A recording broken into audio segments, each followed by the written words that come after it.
Graça e paz, irmãos, amém? Queria começar dizendo que é um privilégio estar aqui. É sempre muito bom. Essa igreja é a igreja do meu coração, né? Cresci aqui, nasci aqui, me converti aqui, me desenvolvi aqui, me batizei aqui. Então, eu tenho um amor muito grande por essa igreja e por todos os irmãos que estão aqui. Queria comentar que eu estou totalmente submetida à liderança dessa igreja e ao pastor dessa igreja. Então, qualquer coisa que eu fale aqui, o pastor tem total liberdade para despregar e para falar, me corrigir pessoalmente e para pregar novamente e exortar os irmãos. Eu reconheço a autoridade pastoral, a autoridade da liderança dessa igreja. Então, se eu falar alguma coisa aqui que está incoerente com a palavra do Senhor, eu me submeto completamente, com muita humildade, para aprender. E quero que os irmãos também já, de antemão, me perdoem se eu falhar em alguma coisa. Irmãos, abram suas Bíblias em 1 Timóteo 4. 1 Timóteo 4, 7. Essa mensagem é uma mensagem que falou muito ao meu coração no retiro que eu fui nesse mês, na semana passada. Para quem não sabe, eu faço parte da igreja Assembleia de Deus Jardim Botânico em Porto Alegre. É uma igreja de teologia reformada. E nós tivemos um retiro. E o tema do retiro foi Exercita-te pessoalmente na piedade. E essa mensagem que eu vou falar com os irmãos é mais um compartilhamento de coisas que eu aprendi nesse retiro e falou muito ao meu coração. E eu espero que fale ao coração dos irmãos. Amém? 1 Timóteo 4, 7. Não perca tempo discutindo mitos profanos e crendices absurdas. Em vez disso, exercita-te a ti mesmo, exercita-te pessoalmente na piedade. O exercício físico tem algum valor, mas exercitar-se na piedade é muito melhor, pois promete benefícios não apenas para esta vida, mas também para a vida futura. Vamos orar mais uma vez? Pai, tenha misericórdia de mim. Fale ao coração dos meus irmãos, assim como o Senhor falou comigo. Me ajude a transmitir a Tua palavra com clareza, que o Teu Espírito Santo haja nos corações dos irmãos que estão aqui, para que essa palavra não entre só nos ouvidos, mas que caia no coração, e que esse coração seja uma terra fértil, para que nós possamos ouvir a Tua palavra e não somente ouvir, mas praticar, mudar o nosso comportamento. Em nome de Jesus. Amém. Então, comentando, pastor da minha igreja, chama Rodrigo Majeski, e ele pregou muito sobre esse tema. Ele deu abertura, então o que eu vou falar para vocês é o que eu aprendi com ele. Irmãos, eu não sei o que os irmãos pensam quando a gente fala sobre piedade. Tem alguma palavra que vem à sua cabeça quando eu falo piedade? O que é piedade? O que é ser uma pessoa piedosa? Alguém tem alguma ideia? Tem algum palpite? Compaixão, né? É aquele olhar caído, aquela pessoa que tem compaixão, que tem um coração misericordioso. Mas esse não é o sentido da palavra piedade no Novo Testamento. A gente cai na ideia de achar que piedade é ser uma pessoa que tem compaixão, e essa é uma tradução do português. Eu entendo e ela é correta. Mas piedade no Novo Testamento tem a ver com devoção, com temor ao Senhor, com vida de santidade. Exercitar-se na piedade é exercitar-se no temor ao Senhor, é crescer em santidade, é a prática realmente da nossa fé, a prática da religião. Então, quando Paulo está falando para Timóteo, exercita-te a ti mesmo em piedade, ele está falando, Timóteo, cresça no temor ao Senhor, cresça em santidade. Uma pessoa piedosa é uma pessoa que tem o caráter de Cristo, que está no caminho da santificação. E esse versículo, ele é muito rico, a parte B do versículo 7, porque traz para nós e mostra para nós coisas específicas sobre a piedade. Então vamos olhar o versículo todo. Exercita-te. Ele começa com exercita-te. Exercitar vem do grego ginásio, que significa dar o máximo, correr atrás. Tanto que Paulo faz muitas analogias a exercício físico. Ele está falando exercita-te na piedade e depois ele fala, fazer exercício físico bom. Mas exercitar-se na piedade é muito melhor, porque traz benefícios para a vida eterna. Então, o exercita-te tem a ver com exercitar mesmo, fazer exercício. E vocês podem ver que um atleta de alta performance, ele não é uma pessoa que se desvia facilmente do seu objetivo. Não sei se vocês já acompanharam um atleta, ou viram documentários desses atletas famosos. Eu já vi do Michael Jordan, já vi do Michael Phelps, e você vê que os caras estão 100% dedicados à prática do esporte. A alimentação deles é voltada para a prática do esporte. As companhias deles é voltada para a prática do esporte. O exercício, o desempenho, a conversa, eles não têm tempo a perder. E assim deveria ser a nossa vida cristã. O exercício da piedade deveria ser um exercício de alta performance para nós. Deveria ser um exercício focado, um exercício para dar o máximo, para me desviar daquilo que vai me atrapalhar no exercício da piedade. Mas muitas vezes não é isso que a gente faz. A gente gosta das distrações. A gente gosta das coisas que tiram o nosso foco. A gente gosta das coisas que entorpecem a nossa mente e fazem com que a gente perca tempo com as coisas desse mundo. Exercitar-se também tem a ver com um alvo, ter um objetivo. Um atleta, quando está se preparando, ele está se preparando para algo. Seja para as Olimpíadas, seja para o campeonato, seja para ganhar alguma coisa, seja para a Copa do Mundo, não interessa. Os atletas estão sempre procurando títulos, eles estão sempre se preparando para algo. E o exercício físico, o exercício da piedade, o ginásio que Paulo está falando aqui, tem a ver com, nós temos um alvo. O nosso alvo é nos parecermos com Jesus, nos santificarmos e alcançarmos a vida eterna. Então, exercita-te. Exercita-te é tudo isso que eu falei. Ter um alvo, ter um objetivo, dar o máximo de si e se desviar dos obstáculos. Amém? Tá muito calor, né, gente? Às vezes é até difícil se concentrar. Continuando o versículo, exercita-te a ti mesmo. Exercita-te pessoalmente. Essa parte é muito forte. Porque o exercício da piedade não é o exercício que eu faço para você. É um exercício pessoal. Não, eu não vou crescer pelo Nadab. O Nadab não vai crescer por mim. O meu pai não pode crescer por mim. Ele não pode crescer pela minha mãe. O filho não pode crescer pelo pai. O esposo não pode crescer pela esposa. O exercício na piedade é um exercício pessoal. Pessoal. O crescimento é individual.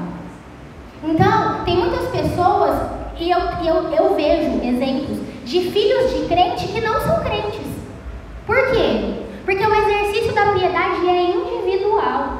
A salvação é individual. E tem muitas pessoas que acham que porque nasceram num lar cristão vão para o céu. Não, vão para o inferno. Se não temem o Senhor, se não aceitaram Jesus, se não vivem uma vida coerente com o Evangelho, vão para o inferno.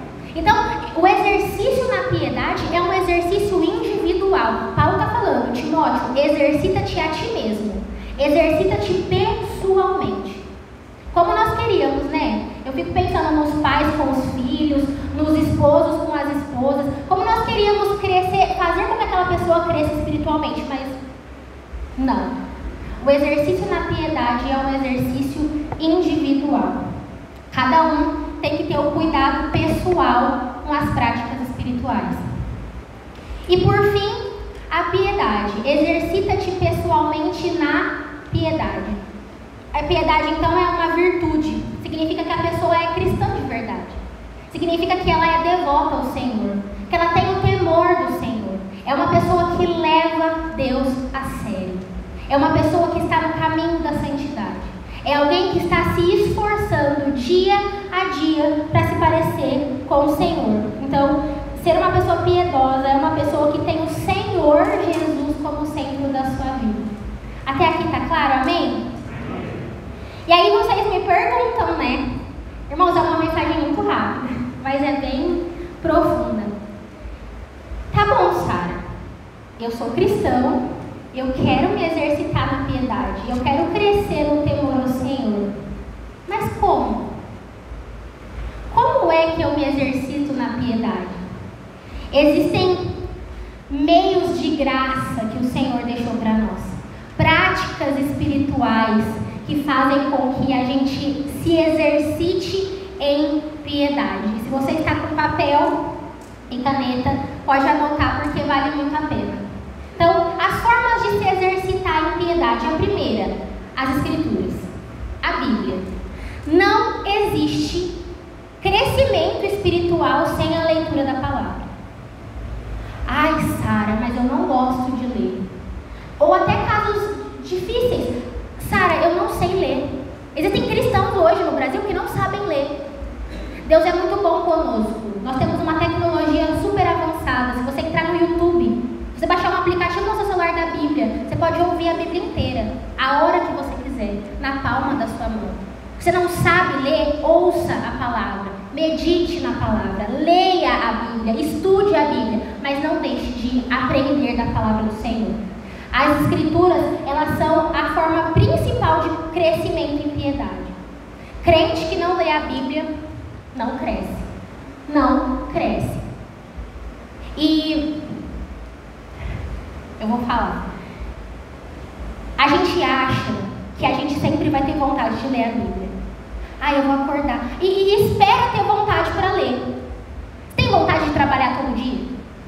Claro que não, mas você vai trabalhar, não vai? Porque a gente não faz, a vida de adulto não é fazer o que a gente gosta. Não é fazer só o que dá vontade, não é ser emocionado, ah, hoje eu estou motivado, eu faço, não estou motivado, eu não faço. Se fosse assim, gente, a gente estava vendo um mundo caótico. Imagina, o padeiro só faz pão quando tem vontade. O cara só mexe na energia elétrica quando tem vontade. O pedreiro só constrói a casa quando tem vontade. Isso não existe. Ler a Bíblia é uma prática espiritual. Tem que ter disciplina. Não quer ler a Bíblia? Aí você tem que ler mesmo. Não está com vontade? Leia até sentir vontade. Tem que ler a Bíblia. Crente que não lê a Bíblia, definha. E eu até duvido que é crente. Tem que ler, irmãos. Tem que ler. A prática da leitura das Escrituras é muito importante para o crescimento espiritual. É muito importante. Não negligencie a vida de devocional, de leitura da palavra, de meditação nas Escrituras. A segunda forma de se exercitar na piedade é a oração. E pode perceber que a Bíblia e a oração são as bases das práticas espirituais. Todas as outras práticas decorrem da leitura da palavra e da oração. Só que por que a Escritura é a principal base? Porque nós precisamos da Bíblia para aprender a orar. Tem muito crente que ora e não recebe porque não ora como convém, não ora como deveria. Está pedindo coisas que são contrárias à palavra do Senhor. Quando você se aprofunda nas Escrituras, você aprende a orar direito. O seu coração vai se amoldando ao coração do Senhor. E aí você começa a querer aquilo que Deus quer. A prática da leitura da palavra e a prática da oração são as bases do crescimento em piedade. O crescimento em devoção ao Senhor, em temor ao Senhor. Nós temos que ler a Bíblia e orar. Nós precisamos debruçar e investir tempo de oração. Tempo de oração. E oração é a mesma coisa que a leitura da palavra. A Sara não tem vontade, e ora sem vontade. E ora o tempo todo. Irmãos, o que é orar sem cessar? É orar todo o tempo.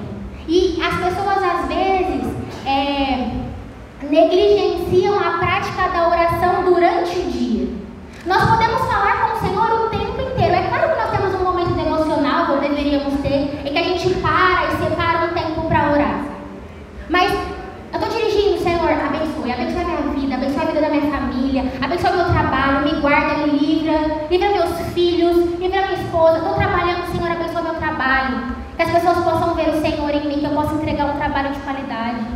Eu estou fazendo comida, Senhor, abençoe esse alimento. Obrigada, porque o Senhor nunca deixou faltar. Nós precisamos orar sem parar, irmãos. A igreja brasileira carece de orações. Nós precisamos de uma vida de fervor, de oração.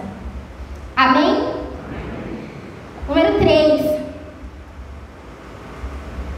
Adoração. Outra prática espiritual é a adoração. E aí a gente cai num erro muito grotesco de achar que o nosso momento de adoração semanal é o momento que nós estamos aqui dentro da igreja e cantando louvores. Esse é um momento também de adoração. E ele é muito importante.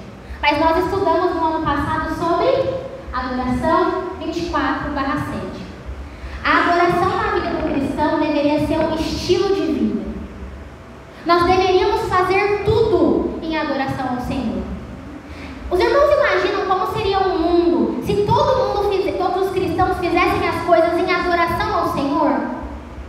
Se eu limpasse a minha casa adorando a Deus, para adorar a Deus, se eu fizesse a minha comida para adorar a Deus, se eu cuidasse do meu esposo, dos meus filhos em adoração a Deus, se eu trabalhasse em adoração a Deus, se o meu lazer fosse para adoração a Deus, se nós adorássemos a Deus 24/7, todos os dias da semana, todas as horas do dia, imagina como seria esse mundo. E por que é que nós não vivemos assim? Por que é que a gente vive as nossas vidas achando que Deus não tem nada a ver com isso? Por que é que a gente vive os nossos dias achando que essa vida aqui é o que a gente tem para hoje? Como se nada do que a gente fizesse diariamente tivesse a ver com o Evangelho. Tem tudo a ver. Existe um plano de redenção e esse plano passa pelo que a gente faz nas nossas vidas. Nós fomos chamados para redimir essa terra juntamente com o Senhor. O Senhor nos colocou nas nossas profissões, nos nossos lares, nos nossos casamentos, com os nossos filhos, com os nossos amigos, com um objetivo: redimir essa terra. Nós deveríamos adorar o Senhor o tempo todo. Quer comais, quer bebais. Façais tudo para a glória de Deus. Então, a adoração na vida do cristão piedoso deveria ser um estilo de vida. E ela é uma forma de crescer em piedade. Aí agora essa parte polêmica. Quarto ponto, comunhão com os irmãos. E eu já vou soltar uma. Você pode perceber que uma pessoa, quando quer pecar, ela se afasta da igreja. Ela se afasta dos irmãos. Pode ver, a pessoa quer tomar decisão errada, começa a se desviar. Não é nem viver no mundão, não. Não quer ficar com os irmãos, não quer estar perto, não quer compartilhar, não quer se submeter à liderança, não quer falar nada. Quer viver a própria vida. Pode perceber, todo cristão que começa a se afastar da comunhão dos irmãos quer pecar. Quer viver uma vida de pecado deliberado. Sabe que está tomando decisão errada.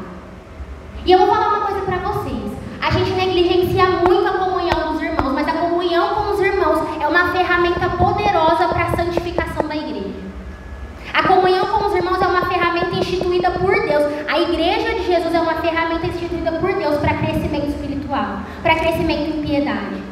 Aqui dentro, a gente tem que carregar os fardos uns dos outros, a gente é exortado, o nosso pecado é exposto, as nossas alegrias multiplicam, nós somos abençoados, nós temos o privilégio de abençoar, mas tem muita gente que acha que isso aqui é oba-oba, que isso aqui é só quando eu quero, que isso aqui é, tanto faz, hoje eu vou, hoje eu não vou. Não é assim que funciona. A igreja de Jesus é uma instituição sagrada. É muito importante, a comunhão com os irmãos é muito importante. E tem muita gente achando que isso aqui é festa, que isso aqui é só quando eu quero. Se eu tiver afim, eu fico lá com os irmãos. Se eu não tiver afim, não existe isso. Nós somos chamados para viver uma vida de comunidade.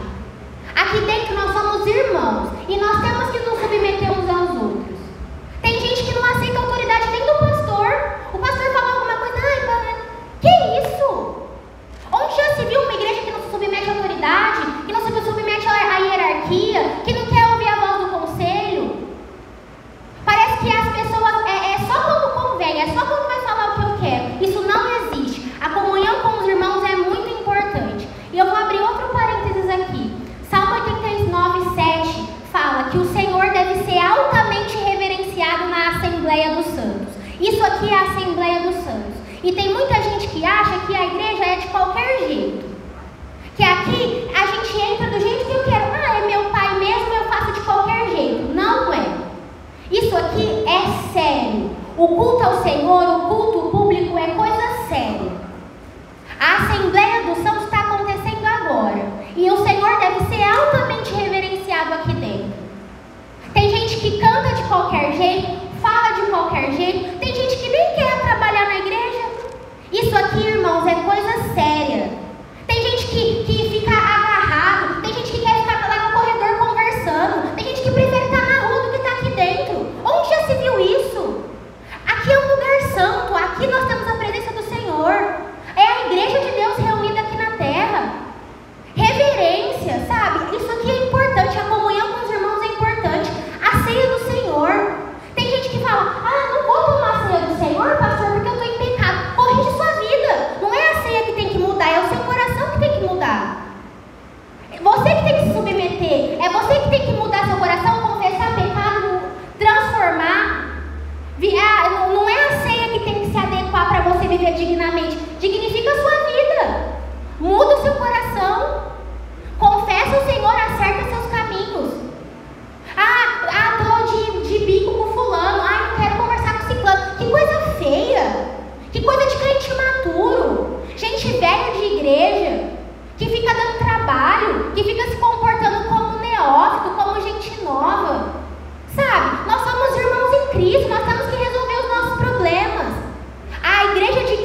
próprio Jesus que instituiu a Santa Ceia. E a Igreja de Cristo faz isso desde os primórdios. Essa é uma tradição que vem de geração em geração.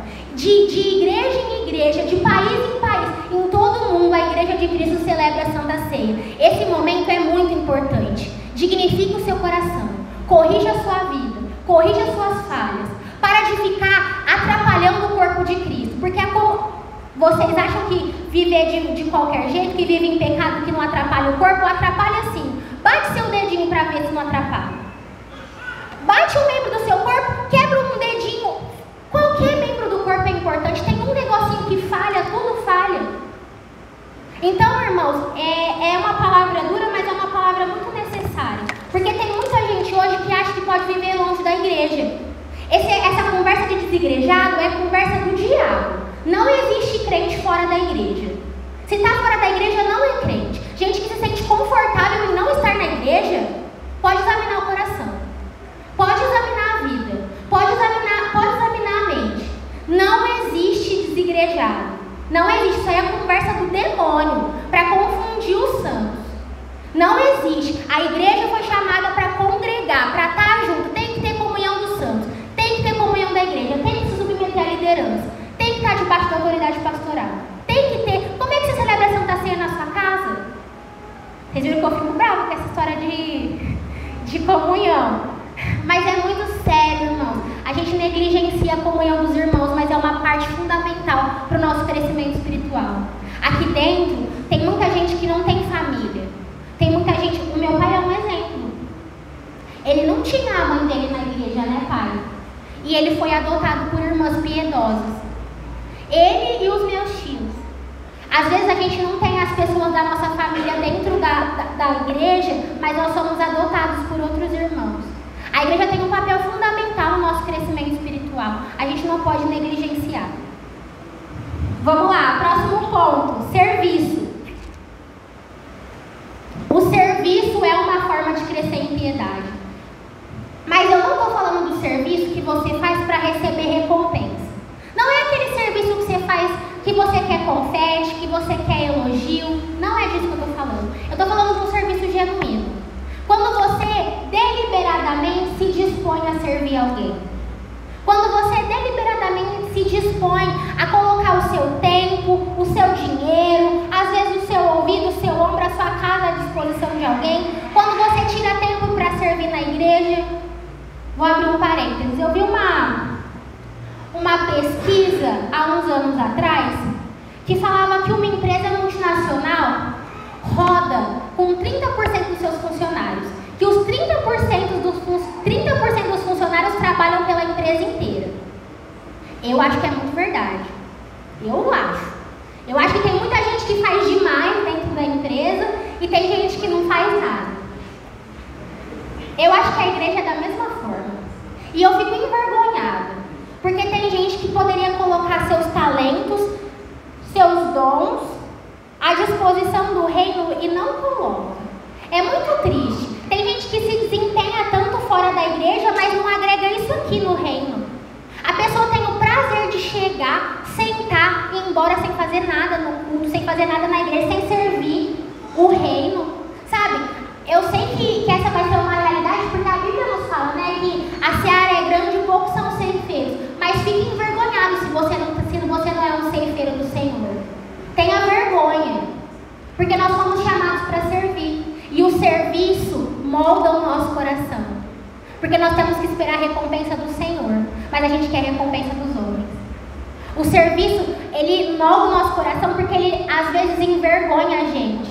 Porque a gente tem que se humilhar. Porque a gente tem que se rebaixar. Porque a gente não vai receber confete. Mas o nosso coração está sendo mudado. Mas a gente está crescendo em piedade.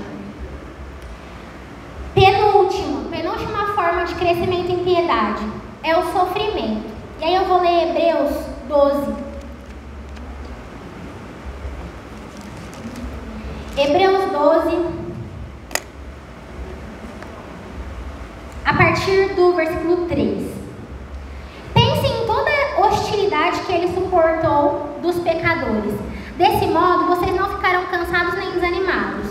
Afinal, ainda não chegaram a arriscar a vida na luta contra o pecado. esqueceram das palavras de ânimo que Deus lhe dirigiu como filhos dele, ele disse: meu filho, não despreze a disciplina do Senhor, não desanime quando ele o corrigir, pois o Senhor disciplina quem ele ama e castiga todo aquele que aceita como filho.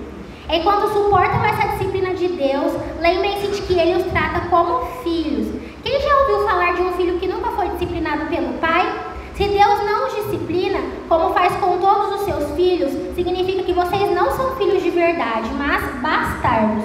Uma vez que respeitávamos nossos pais terrenos que nos disciplinavam, não devemos nos submeter ainda mais à disciplina do Pai de nosso espírito e assim obter vida? Pois nossos pais nos disciplinaram por alguns anos como julgaram melhor, mas a disciplina do Senhor é sempre para o nosso bem, a fim de que participemos de sua santidade.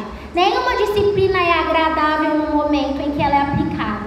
Ao contrário, ela é dolorosa. Mais tarde, porém, produz uma colheita de vida justa e de paz para os que assim são corrigidos. Irmãos, o sofrimento também é uma ferramenta do Senhor para a gente crescer em piedade.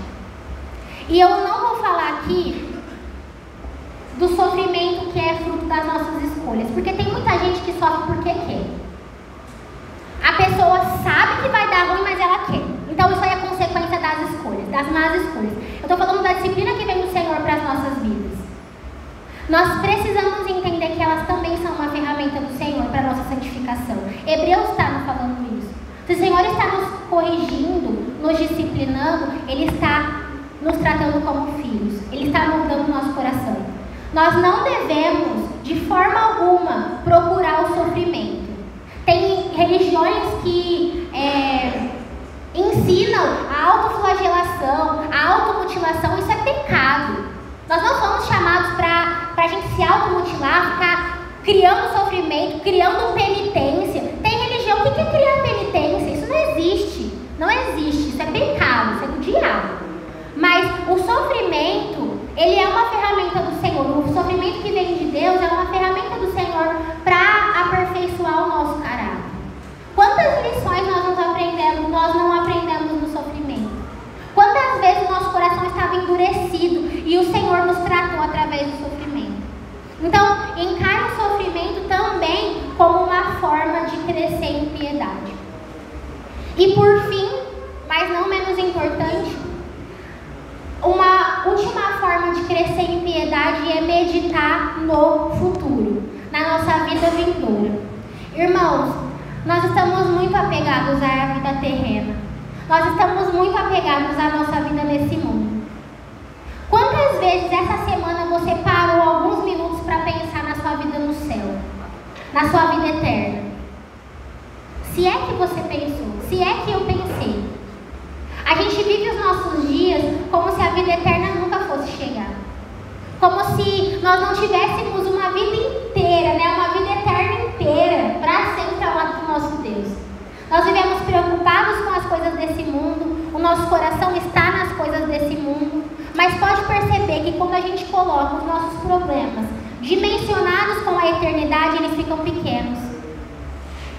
Quando a gente coloca as nossas frustrações dimensionadas com a eternidade, elas ficam pequenas. E essa é uma forma de crescer em piedade. Eu estou chateado com isso, mas um dia toda essa dor vai passar. Tudo isso vai acabar. Meus queridos, nós temos uma promessa de vida eterna. Nós não deveríamos ficar preocupados com as coisas desse mundo. Nós não deveríamos ficar chateados com as coisas desse mundo, porque essa vida vai passar. Nós vamos morar no céu. Existe uma mansão celestial preparada para os cristãos. Nós cantamos isso. Céu, lindo céu, céu, lindo céu, há mansões celestiais, todas feitas por Deus. Céu, lindo céu, céu, lindo céu, eu vou pro céu, lindo céu, com Cristo vou morar no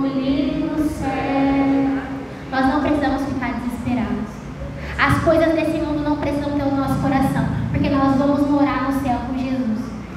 E isso, irmãos, faz toda a diferença. Isso enche o nosso coração de alegria. Isso enche o nosso coração de vontade de viver em santidade. Porque nós não